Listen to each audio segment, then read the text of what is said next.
your name first. What's your name, sister? Okay, my name is Sandy, Miss Sandy. My name is Sandra Anderson. Okay. Or AKA Miss Sandy. AKA Miss Sandy. Everybody knows me like Miss Sandy. Miss Sandy, I know it, Miss Moses. But anyway, Miss Moses. You started calling me that. Yes, Miss Moses. Yes. I brought a car and I had it in my backyard. Earl started calling. And you used to come and get that car and take people to where? What kind of work you've been doing through the years? I've been since 1994. We have been Talk taking loud. people since 1994. We've been taking people to the rehab, right on the spot, right away. I was having problems with transportation, and Earl came along and he helped me with transportation. I didn't even know Earl. He saw, but Earl knows everything goes on in the city of Wilmington, and he noticed me helping people, and people tell him about me helping him. And he approached me about helping somebody that he had been helping doing the same thing, and he had a car, and that white, I forget what car was that, white Dodge.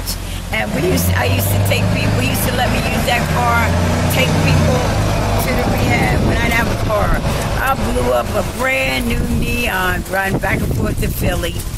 Earl used to go down to, he used to take his own money, send people up on the bus from Newport News and Virginia Beach, and you would pick them up. You would pick them up in Delaware and take them to the program. Right, and then I got hooked up with the program down in North Carolina, Trosa, through Miss Bernice Harris. Is that her name, down Dover? Yes. Because we took people down there too. Yes. And she sent us some of our people down, like Charles Harris, God bless the dead. Charles went down there, and TROSA is an excellent program. So we started getting connected with program down there in North Carolina, and Earl went down there. I went down there a couple of times to drop people off, but I never bothered to go in. But Earl took it upon himself to go in there, and he got a videotape and build up a good relationships with people. There was a few people that we took down there, but I don't want to call anybody names to represent. Now, Miss Sandy, anonymity. We and you used to work out of SeaTac, Church's Take a Corner, out of Tyrone's office. It was at A Street Church, and then it went around. Talk about Reverend Tide a little bit. Yeah, Reverend Tide, boy, he is such a blessed man of God. He's always trying to help people, help the community, help our culture, help our people. He's always doing something. I mean, I think his last thing that he was working on, he's helped to get things going with the Delaware Bay Authority to get more African American, black people involved with getting contracts and stuff with the state and the city and the Bay Authority. And SeaTac was one of the things that we did together, along with a lot of other people and a lot of other churches. It was over 120 churches that we worked with. And Earl, you were at Bethel AME. You worked with us at all the churches. Yes, Canaan and all. Canaan.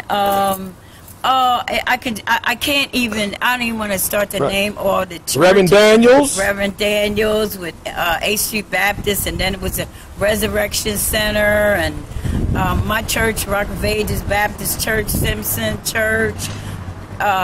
Charles Smith was very instrumental. In fact, his children are doing something with churches right now. You got to hook up with Miss Sandy, Tyrone Johnson started that, and then he started the Back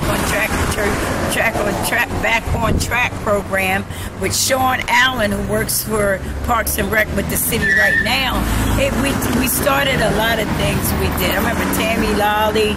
She was with at the time. She was with Fight for Family Fellowship. That's really going back, because I don't know where she is now, but we just did a lot of New Destiny was Bethel Pentecostal, or Bethel, what was that? New Bethel.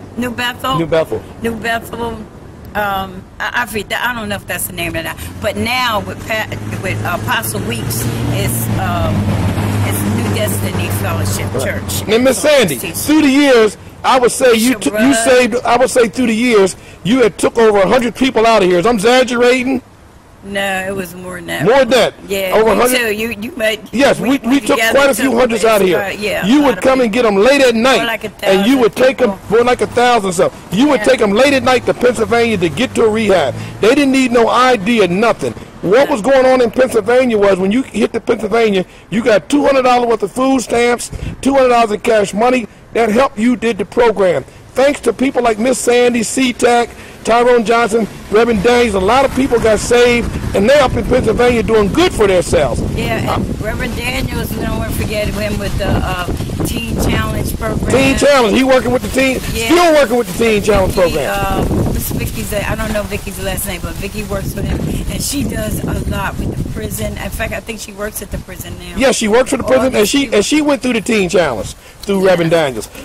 Miss Sandy, now this is some of my stuff. The feds came to me because they said, Earl, you've been taking a lot of people to Pennsylvania, and they had warrants on them. And I told the feds that I didn't know that they had warrants on them. If I did, I wouldn't have been taking them. They said, well, do you know anybody? I said, no, sir. I don't have no contacts. I don't have nobody to find out if they clean or not. Well, they said, Brother Earl, please don't take no more out of here if they got warrants on them. I said, brothers, feds, if I knew they had warrants, I will not take them out.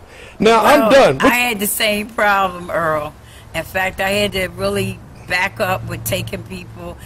We ran into a lot of little difficulties. It wasn't all smooth sailing. Everybody wasn't happy about us taking people to programs. Everybody wasn't happy about it. We had to deal with the police, as not necessarily the police would deal with. They deal with them too, but you know they're not really as important as the probation and parole, because at the time we didn't really understand about the interstate compact.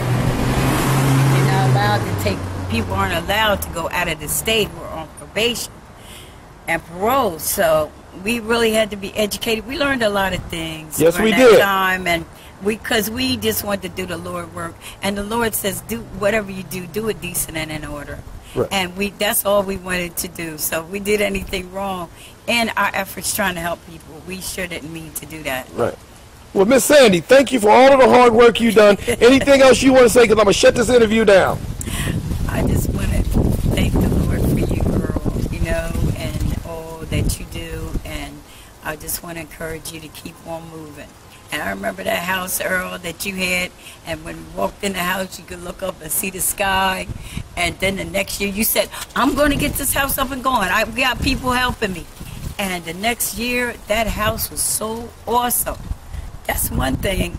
It's so many things, Earl. I could go on and on about you and how dedicated you are to doing what they said, the Lord. Go ye into the world and compel all men to come. And we just stand on that, and I'm just thanking God for you. And thank for you, Miss Sandy, and I'm going to shut this down.